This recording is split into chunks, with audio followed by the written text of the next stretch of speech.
Muy buenas tardes, familia Católica Radio. ¿Cómo están? Pues familia, yo espero que ustedes, como cada semana, estén listas y listos, oiga, para conversar con nosotros aquí en su programa Somos Cuidadores. Familia, y usted sabe que, bueno, varias cosas. Yo espero que usted sepa que nosotros continuamos de celebración de nuestro cuarto aniversario aquí, acompañándolos cada semana por las ondas de Católica Radio y por las diferentes plataformas digitales de la Pontificia Universidad Católica de Puerto Rico. Así que familia, gracias por estar con nosotros hoy, como cada semana durante estos 4 años. Les saluda el doctor Ángel Muñoz Alicea, el director de la Escuela para Cuidadores de Adultos Mayores de la Pontificia Universidad Católica de Puerto Rico. Y familia, gracias por estar con nosotros, gracias por seguir porque estamos celebrando el mes del cuidador. O sea, nosotros, todo es provincial. Nosotros comenzamos en noviembre, hace 4 años, casualmente, y eso fue casual, el Día del Cuidador. Así que ¿qué más? Eso fue como una señal. ¿Qué más señal que así que a Dios le damos gracias, ¿verdad?, por permitirnos acompañarlos cada semana? Y esto incluye acompañar a aquellos que nos sintonizan a través de YouTube, de Spotify, porque nos escuchan en Latinoamérica y el Caribe. Así que si usted es uno de los nuevos cuidadores que sintoniza, ya sea en Puerto Rico, en México, Colombia, Chile, Perú, Argentina, República Dominicana, Bolivia, bueno, en fin, de toda Latinoamérica, gracias por acompañarnos y sepa que aquí usted va a escuchar temas de cuidado principalmente de un adulto mayor. Y si usted quiere conocer detalles, si usted quiere escuchar las recomendaciones que nos brindan nuestros invitados cada semana, yo le invito a que una vez termine el programa, usted acceda a la plataforma digital de la Pontificia Universidad Católica de Puerto Rico, en su canal Huellas del Futuro en YouTube, para que, mira, pueda escuchar todas las recomendaciones que nos brindan. También está disponible en formato de podcast en Spotify, así que si a usted le gusta escucharlo mientras conduce, trabaja o mientras está haciendo algo en la casa, pues mira, también está en formato de podcast bajo el mismo nombre, Somos Cuidadores, donde usted, mira, puede escuchar todas esas recomendaciones. Es más, yo le invito a algo, a que usted haga un playlist de aquellos temas que usted sabe que se ajustan a su necesidad o la de algún familiar o alguna persona que usted conoce, mire, y se lo envíe, porque hay horas de contenido disponible para ustedes 24/7 para que lo escuchen donde quiera, cuando quiera y desde donde quiera. Así que solamente recuerde que les doy una tarea adicional, y es que el conocimiento es para compartir. Así que si usted conoce a alguien, mire, que se pueda beneficiar, envíeselo para que se mantenga conectado con nosotros aquí. Y hablando de conexión, recuerde que usted nos puede enviar su correo electrónico, su duda, pregunta, o si desea que le demos voz a sus historias. Y es sencillo, usted nos puede escribir al correo electrónico que usted ya conoce, que es somoscuidadores@pucpr.edu. Somoscuidadores@pucpr.edu. Así que familia, ya saben que eso es parte del compromiso de responsabilidad social que tiene la Pontificia Universidad Católica de Puerto Rico con ustedes, cuidadores, nuestra familia extendida. Así que, hablando de familia extendida, usted sabe, familia, que sin duda nosotros aquí en Somos Cuidadores le traemos a los invitados que son expertos en diferentes áreas, pero sobre todo que le brindan recomendaciones puntuales en esos temas que, oye, que a veces son complicados, que a veces nos hacen mirar hacia adentro. Y hoy no va a ser la excepción. Bueno, primero, como spoiler, hoy nos acompaña alguien que usted conoce y que nos ha acompañado durante estos 4 años. Inicialmente como que, ay, ¿por qué me hace estar? Mira, ¿por qué? Pero ahora saben que es casi una colaboradora fija en nuestro programa, pero eso lo va a conocer usted ya pronto de quién hablo.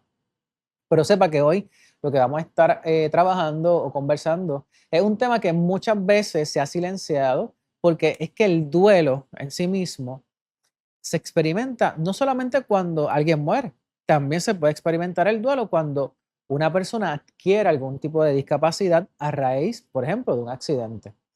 Así que no solo se trata de una pérdida física, sino también es un proceso emocional que suele ser complejo porque puede transformar la identidad, los vínculos, pero también la manera en que vemos la vida.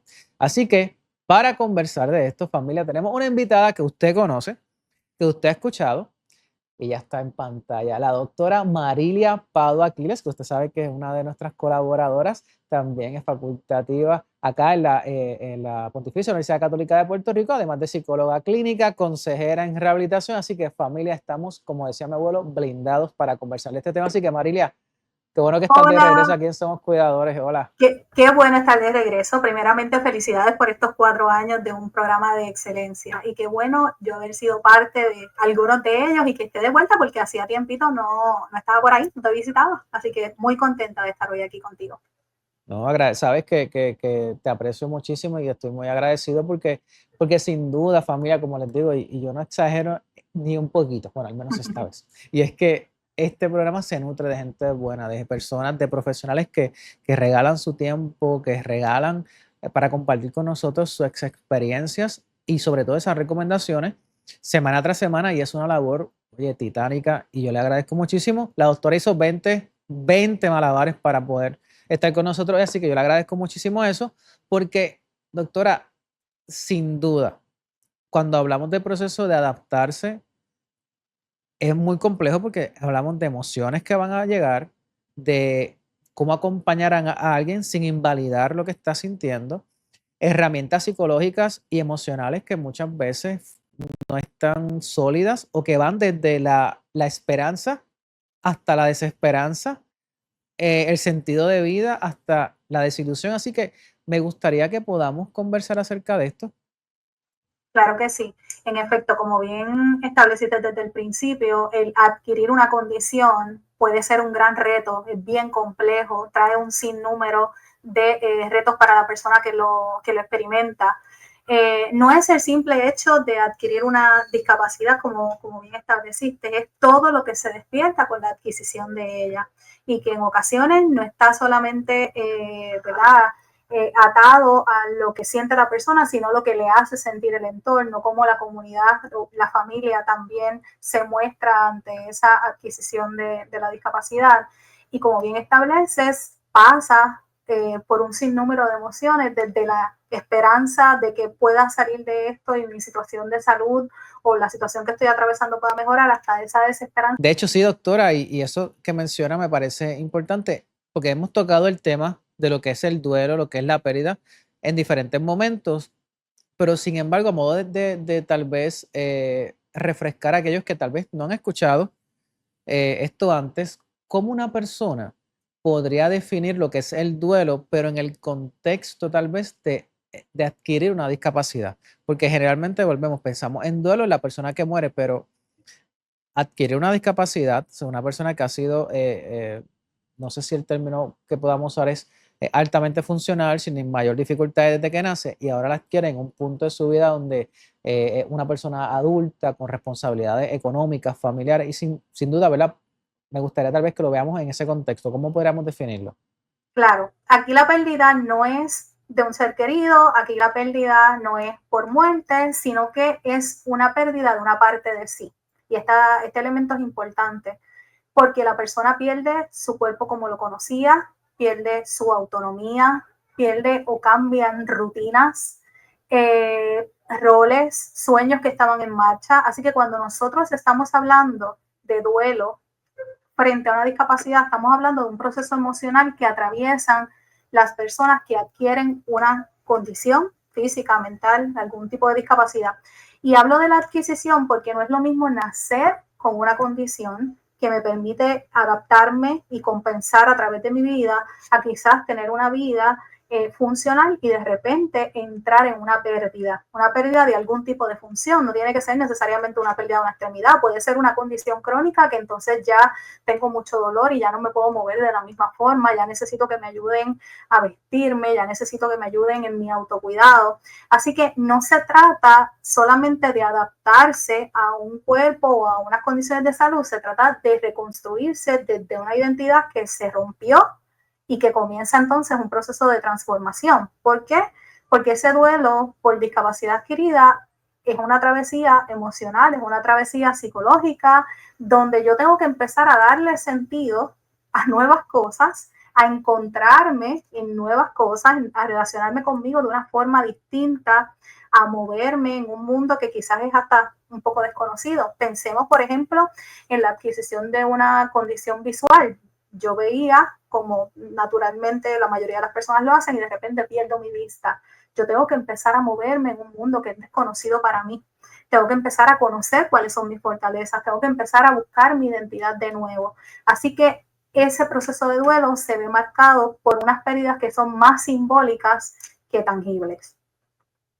De hecho, eso que mencionas de las condiciones adquiridas, no necesariamente, por ejemplo, la pérdida de una extremidad, un brazo, una pierna o la capacidad de caminar, por ejemplo, me parece importante destacar porque yo siempre recuerdo una compañera que decía, para aquel momento de ese impedimento, hay impedimentos que no se ven, pero se sienten.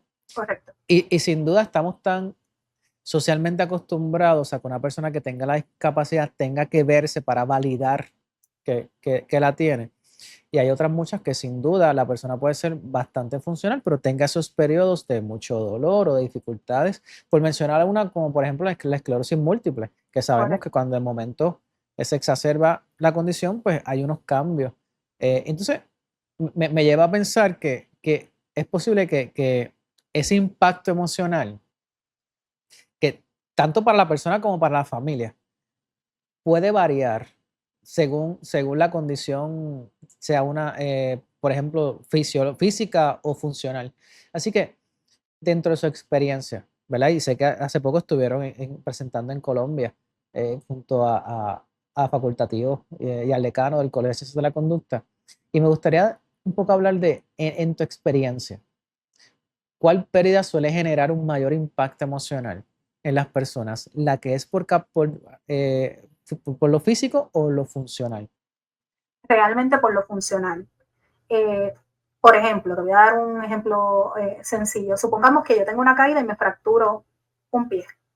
Probablemente yo voy a tener unas pérdidas, ¿verdad? Una discapacidad física que va a ser temporera, quizás no va a ser permanente, y esto me va a generar ciertas limitaciones, por ejemplo, para moverme. ¿Qué pasa? Que al yo saber que es temporera, quizás la forma en cómo se vivencia el duelo cambia. Ahora, cuando yo adquiero una condición crónica, que entiéndase por crónica, que va a durar un periodo de 6 meses o más, no necesariamente tiene cura, en ese sentido, ahí las pérdidas de funcionalidad, lo que yo era y que ya quizás no puedo hacerlo, no que no lo puedo hacer, no de la misma manera, porque parte del proceso de la aceptación y de la recuperación de este duelo o sobrepasar el duelo tiene que ver con la forma en cómo yo me voy a adaptar posteriormente, pero en un inicio se da esas pérdidas de funcionalidad, como por ejemplo pérdida de independencia, ya como bien dije ahorita, ahora alguien me tiene que cuidar, ahora alguien me tiene que ayudar a bañarme, ahora alguien debe ayudarme a comer, por ejemplo. Hablaste de la esclerosis múltiple, yo puedo traer la fibromialgia, que la Claro, persona empieza a tener dificultad para peinarse, para lavarse la cabeza. Otra de las pérdidas a nivel de funcionalidad es la facilidad para realizar tareas del diario vivir, cosas cotidianas, cocinar, coger una olla, por ejemplo, hacer la comida a mi esposo, a mis hijos. Así que ese cambio de rol, ese cambio de actividades significativas también son pérdidas que son muy importantes y que están bien relacionadas a lo que es funcionalidad. Así que no es que quiero traer el punto de que adquirir una condición de por sí no trae algún impacto emocional, es que realmente no solo la adquisición de la discapacidad, sino lo que me genera la pérdida funcional es lo que puede hacer que se agudice mucho más lo que viene siendo, ¿verdad? Ese proceso de pérdida o esa sensación de duelo.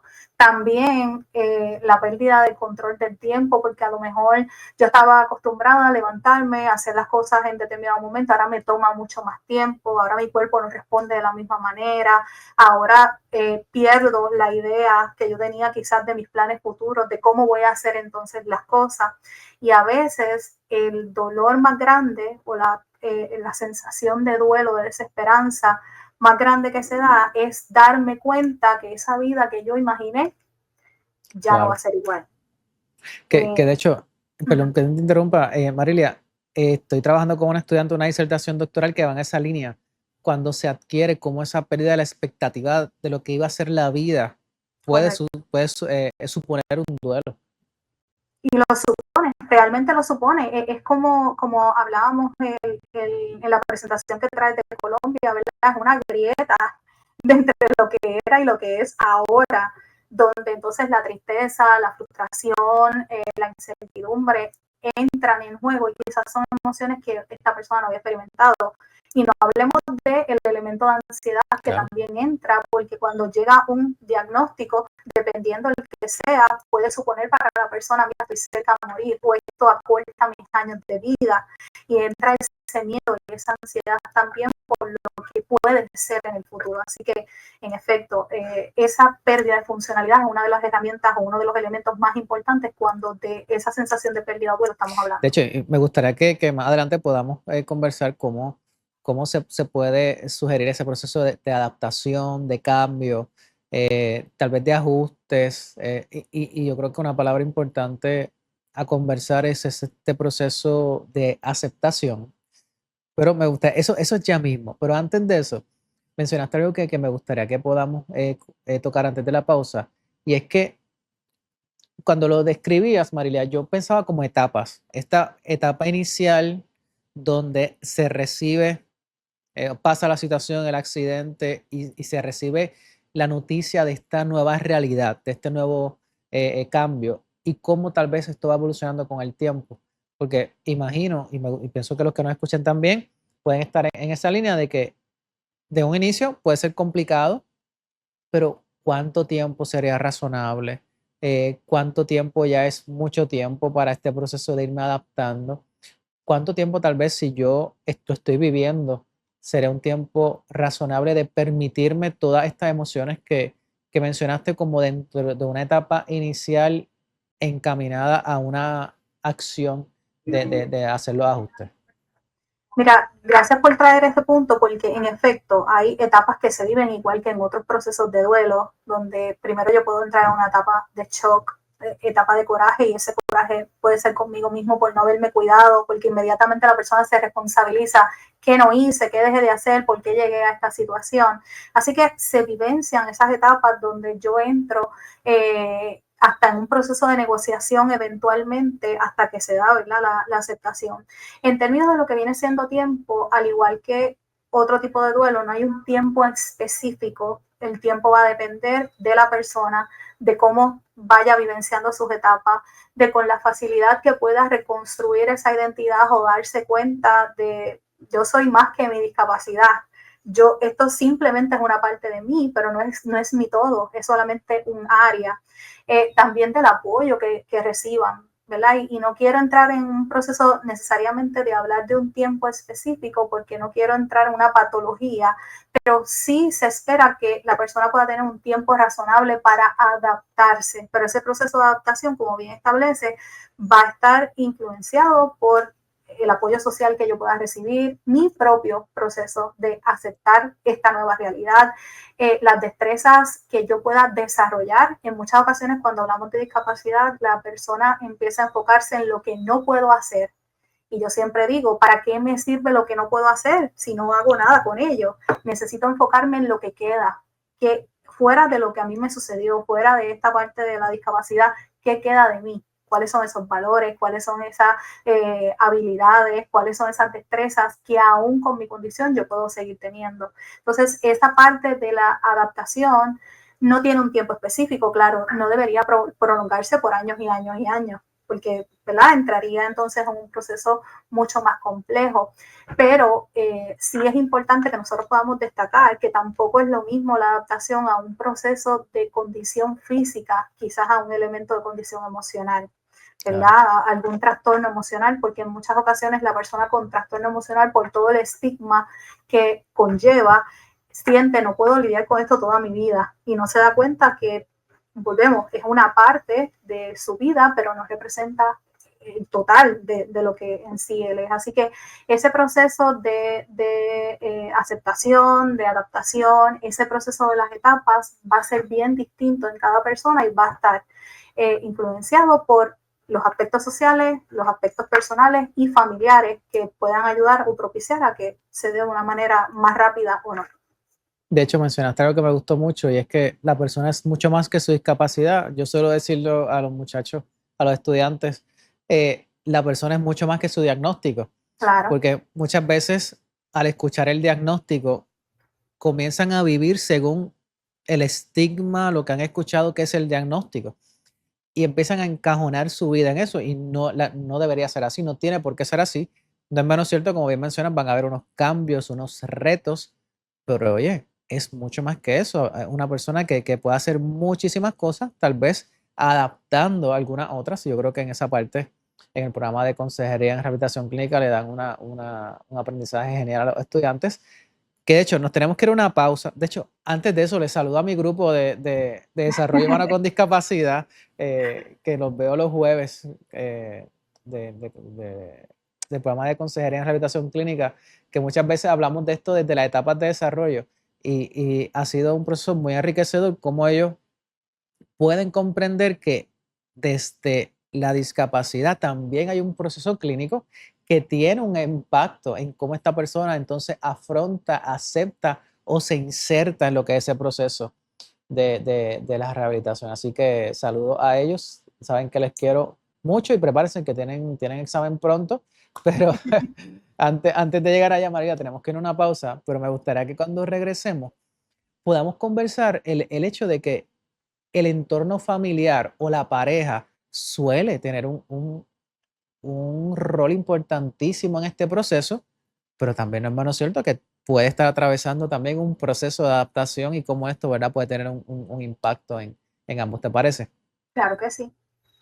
Así que familia de Católica Radio, usted está escuchando su programa Somos Cuidadores. Así que se recuerde, si usted tiene dudas, preguntas o desea que le demos voz a sus historias, es sencillo, usted nos va a enviar un correo electrónico a la dirección que ya usted conoce, que es somoscuidadores@pucpr.edu. Somoscuidadores@pucpr.edu y nosotros con mucho gusto le damos voz a sus historias, le enviamos información o hacemos como hoy, traemos un experto para que, mire, le responda a las preguntas, aquí usted pueda tomar esas anotaciones. Así que saben que eso es parte del proceso. Continuamos después de la pausa conversando con la doctora Marilia Pado Aquiles acerca de lo que es el duelo por la discapacidad. Regresamos en breve aquí a Somos Cuidadores. Ahora comienza Somos Cuidadores. ¿Eres cuidador de un adulto mayor y deseas ofrecerle la mejor atención posible? O tal vez eres un estudiante o un profesional que aspira a convertirse en un experto en el cuidado de esta población, pues estás en el lugar indicado. En una colaboración entre Supercuidadores y la Escuela para Cuidadores de Adultos Mayores de la Pontificia Universidad Católica de Puerto Rico, te brindamos las formaciones más completas diseñadas por expertos para los cuidadores de Latinoamérica y el Caribe. A través de nuestros programas formativos, cursos, masterclasses y videotutoriales, desarrollarás los conocimientos y destrezas esenciales para proporcionar un cuidado digno, de calidad y comprensivo hacia los adultos mayores. Estudia online, a tu ritmo y desde la comodidad de tu hogar. Al finalizar, obtendrás un certificado que respaldará tus competencias y experiencias. Elige tu formación y utiliza el código exclusivo de la Escuela para Cuidadores de Adultos Mayores para dar un gran paso y transformar tu futuro con los pioneros en el cuidado de los adultos mayores. La pregunta es, ¿estás listo para convertirte en un profesional?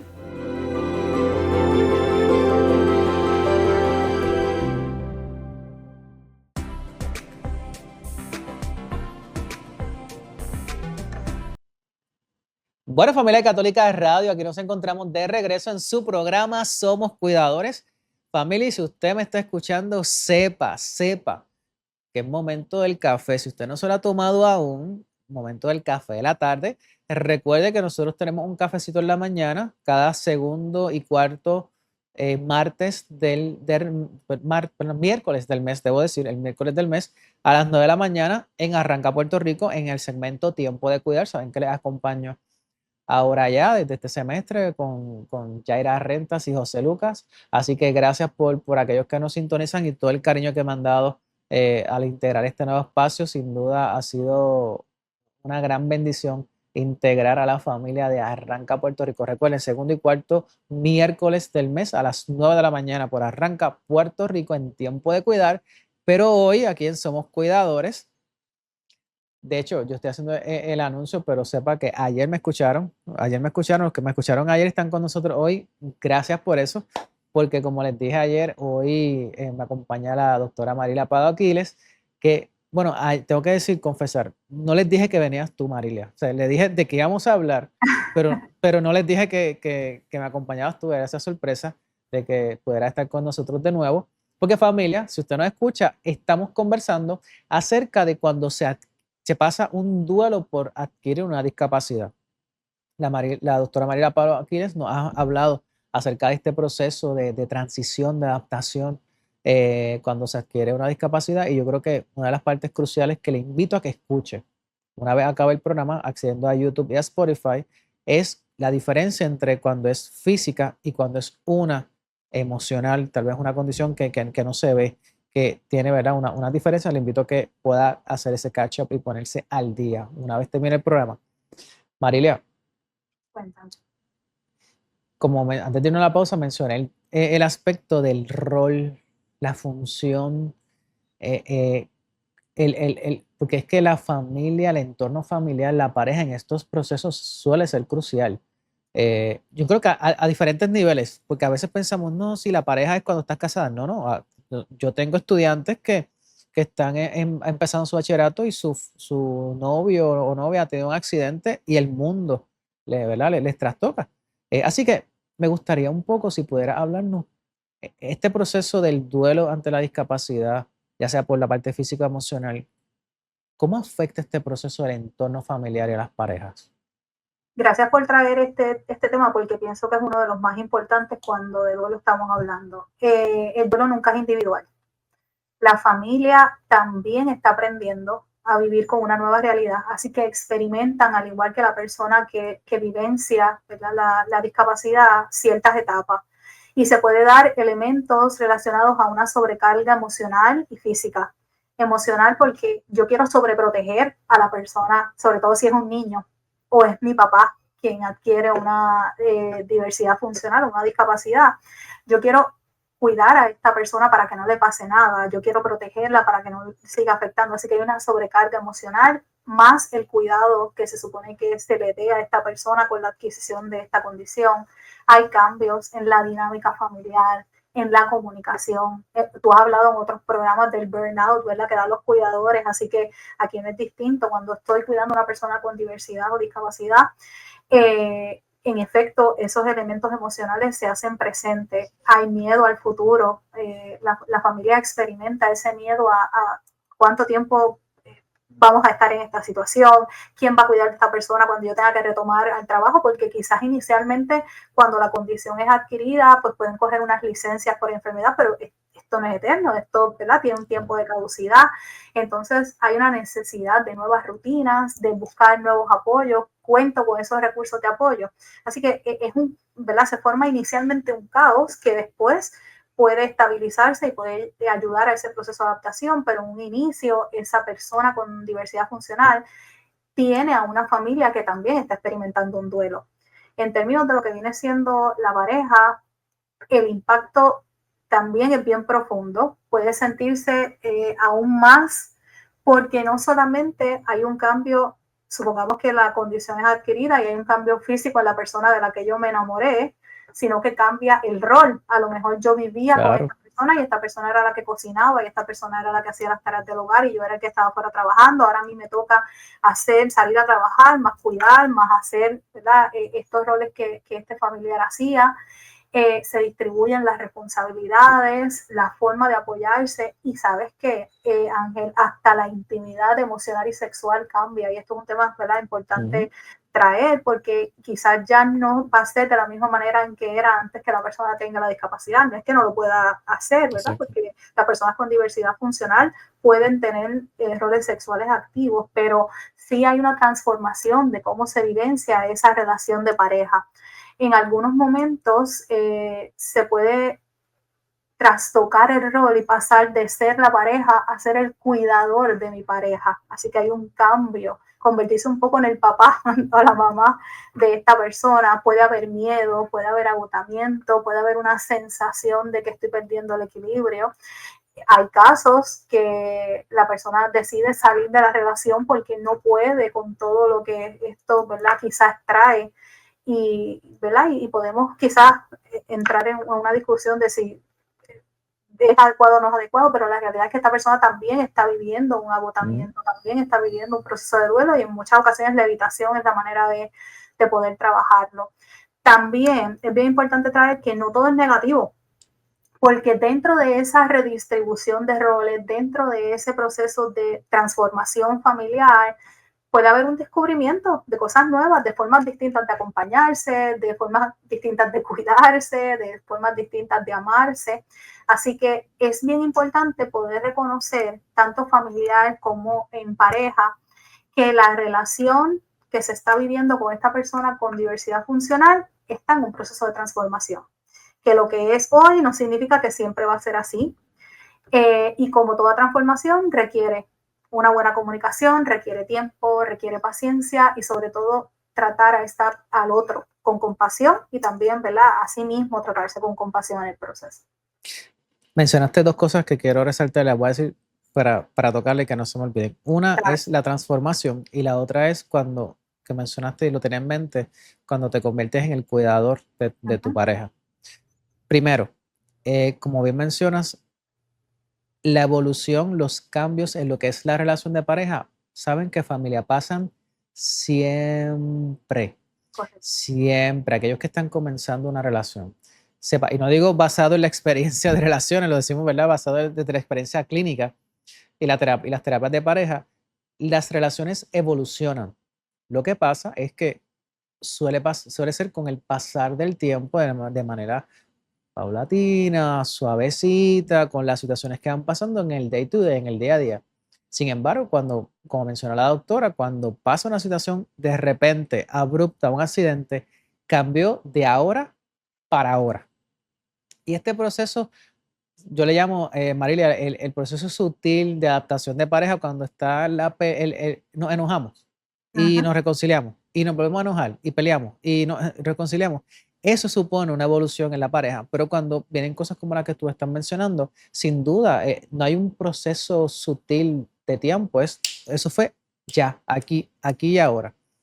Y, y así que, ¿qué les quiero decir con esto? Que me pareció genial que hablaras este tema de cómo evoluciona la relación, donde posiblemente tenemos que redescubrirnos o reencontrarnos. ¿Cuándo? Pues entonces ahí llegó esa es la pregunta. ¿Cuándo? ¿En qué momento? Pues nos va a tomar cuánto, pues habría que ver porque hay otros factores que están inmersos en esa transformación.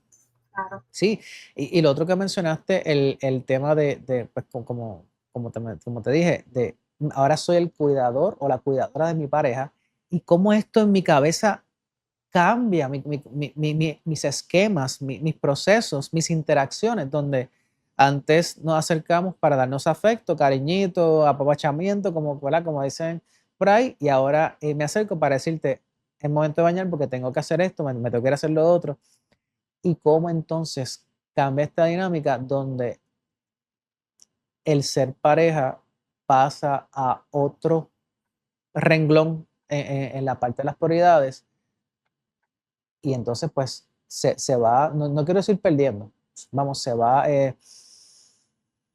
Va cambiando. cambiando, va cambiando, va cambiando. Entonces, me parece genial, genial que lo traigas, porque es que son conversaciones que hay que tener. No únicamente que necesitas basado en la discapacidad adquirida o en que te sientas más cómodo, sino como relación de pareja. Y oye, Marilia, podemos hablar de que, y eso tal vez otro tema, de otro programa, cómo posiblemente va a ser necesario ayuda profesional para esto porque en ese espacio, sin una persona que los guíe, se une la expectativa, la frustración, el duelo, mi proceso de ajuste, la sobrecarga, los comentarios de la gente, las expectativas no cumplidas o las nuevas, y podría ser un caos total. Claro que sí. Y es importante traer al ruedo, ¿verdad? Que estamos hablando de procesos. Inicialmente, quizás es un proceso más duro, pero si se trabaja en conjunto, se puede reconstruir desde lo perdido, ¿verdad? Desde lo que yo pierdo, yo puedo reconstruir y asimismo la relación se puede transformar. Y yo he visto casos donde se da una diversidad funcional o una discapacidad y la relación cambia porque la otra persona se siente amada y cuidada y empieza a valorar quizás esos esfuerzos que hace esa otra persona por él. Así que no tiene que ser de forma negativa y debemos estar conscientes que la adquisición de la discapacidad no es algo lineal. Yo adquiero la discapacidad y voy a pasar por procesos de compensación que quizás eventualmente me permita funcionar de una forma distinta y esos roles puedan volver a reacomodarse o la relación como la estoy llevando pueda tomar quizás otro giro distinto, pero que ayude a que esa relación se fortalezca. De hecho, mencionaste esto y me traes a la mente hace unas semanas atendí a una persona que estaba en un proceso parecido y cuando viene la condición que requiere cuidado constante, la pareja se unió más. Y tal vez ese mensaje que era, si acaso, hola, ¿cómo te va el día? Una vez al día, ya era una atención más cercana, más constante, que permitió el que se sintiera esa persona amada nuevamente. Así que yo, como bien dices, cada situación trae un proceso de crisis, pero la crisis a su vez trae una oportunidad de resignificar. Nos queda un tiempo, nos queda poco tiempo, pero hay dos cosas que no me gustaría que se nos acabe el programa y no toquemos, y es el papel, el rol que tiene el aceptar y que esto no sea visto como me resigné, porque aceptación no es igual que resignarse y sin duda recomendaciones que le quieras dar a las personas que nos están escuchando. Claro que sí, gracias por traer esa diferenciación entre resignación y aceptación. Y me gustaría empezar definiendo un poco para que, ¿verdad?, nuestra audiencia pueda mirarlo desde donde lo vamos a estar trayendo. Cuando yo me resigno, yo adopto una postura más pasiva ante alguna situación. Implica sentir que ya no hay alternativa, ya no tengo capacidad de cambiar esto que está pasando y asumo que no me queda más nada que soportar lo que estoy viviendo. En otras palabras, ¿verdad? Resignarme es decir, ok, es así, no puedo hacer más nada. A diferencia de lo que viene siendo el proceso de aceptación, que me permite entonces reconocer esta realidad, pero yo voy a actuar con flexibilidad ante esto que yo estoy experimentando. ¿Qué yo puedo hacer para que sea distinto? Como dije ahorita, no es que perdí, es que me queda, porque retomando algunos de los ejemplos que traemos, quizás tenemos la fibromialgia, que a lo mejor ya no puedo moverme o abrir un pote o un envase de la misma manera en que lo podía hacer, pero eso no significa que no pueda darle afecto a mis hijos, le pueda dar el cariño, que me pueda mover, que pueda ir a hacer algunas gestiones a la tienda. O sea, yo puedo, dentro del proceso de resignación, sería decir, ok, no puedo hacer X cosas, pues me senté y dejo de hacerlo, y un proceso de aceptación sería, ok, no puedo hacer esto de esta manera, pero ¿de qué otra forma puedo hacerlo? ¿O cuál es el apoyo que yo entonces necesito encontrar o buscar? Así que la aceptación me lleva a accionar y esa es la parte importante. Con la resignación soy pasivo. Con la aceptación yo acciono, busco apoyo, busco resignificar esto que estoy viviendo y construir un nuevo camino. Y hay algo que es bien importante para mí traer en este punto, es que hoy día se está dando un movimiento, ¿verdad? Se conoce como Pride, que es la persona con discapacidad trabajando su identidad desde la discapacidad. Por eso vemos personas, por ejemplo, con autismo, llamándose yo soy autista porque estoy aceptando lo que estoy teniendo, el ciego, el sordo, que se llaman a sí mismos ciegos y sordos, ¿verdad? Porque hay un proceso de esto es lo que yo soy, esto es lo que yo represento y esto no significa que yo no sea funcional o que no pueda aportar en la sociedad. Así que hay movimientos sociales que se están dando y eso es parte de lo que viene siendo ese proceso de aceptación. Qué bien. Pues nos quedan unos minutos y me gustaría que, digo, familia, tengo que decirles, nos quedan, ¿verdad? Muchas otras cosas que queríamos tocar, pero esto es costumbre cuando saben que nos acompaña la doctora María Pava, que nos quedamos con preguntas que dan mucho espacio para que nos siga acompañando en estos próximos, ¿verdad?, programas que tengamos, pero me gustaría que puedas darle unas recomendaciones finales a aquellas personas que nos escuchan, ya sea porque están viviendo en carne propia lo que estamos conversando o están teniendo diagnósticos de condiciones crónicas o tratamientos para esas condiciones crónicas que pudieran suponer unos cambios en los cuales ellos, ¿verdad? Van a tal vez experimentar algunas de las cosas que mencionaste, pero también para esas personas que están acompañando a estas personas, ¿qué recomendaciones les darías? Primeramente, siempre me voy a mover a decir buscar ayuda. En momentos de crisis, en momentos inesperados, es importante tener esos recursos de apoyo. Cuando hablo de ayuda, no solo hablo de ayuda profesional, quizás a nivel psicológico, ayuda espiritual, ayuda de mi comunidad, así que ese elemento es bien importante. Es estar consciente de que mi dolor es válido, de que en muchas ocasiones el duelo por discapacidad se invisibiliza o no es reconocido socialmente, pero lo que yo estoy atravesando y lo que yo estoy viviendo es válido, así que debo darme la oportunidad de sentirlo, de vivirlo, de entender lo que estoy, ¿verdad?, experimentando. Es bien importante, Ángel, que podamos entender que la vida cambia, pero la vida no deja de tener valor. Así que yo debo empezar a buscar qué funciona en mí, más que qué no funciona ya, qué funciona en mí, qué todavía queda. Hay otras formas de ser capaz, hay otras formas de ser útil, hay otras formas de tener propósito. Y a veces suena muy romántico, ¿verdad? Cuando lo estamos diciendo muy bonito, pero no es fácil de hacer. Así que entre las cosas que, ¿verdad?, bien importante es hacerme consciente de cuán funcional sigo siendo aún en medio de mi situación. ¿Cuáles son las cosas que sí puedo hacer? Y como les dije, esa ayuda familiar, ese apoyo, hablar sobre lo que estoy sintiendo, visibilizar lo que yo estoy sintiendo son de las mayores recomendaciones que yo puedo ofrecerles.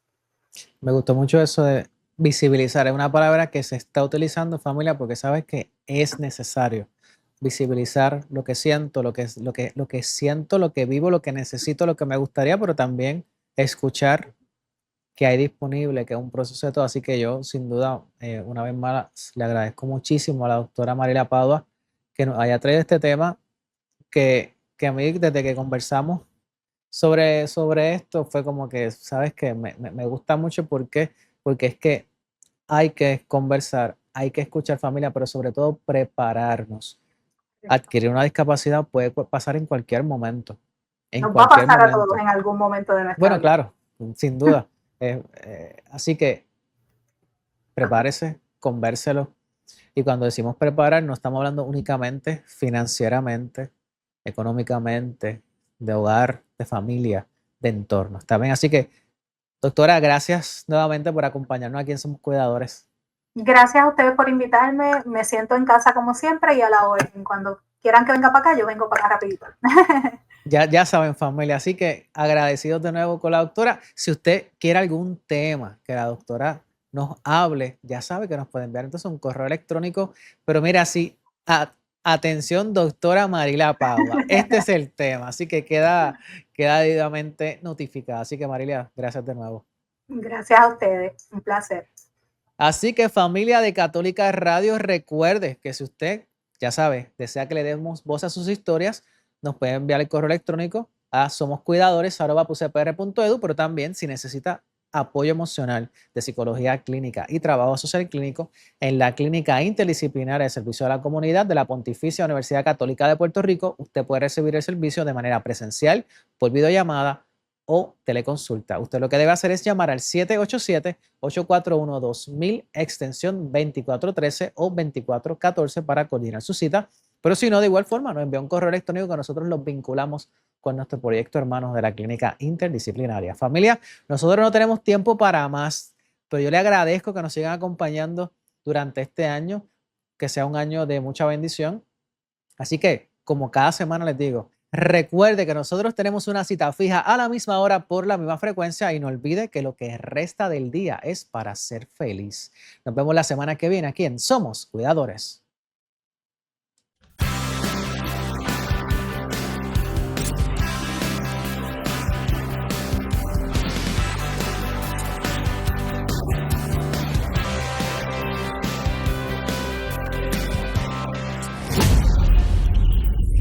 Somos Cuidadores.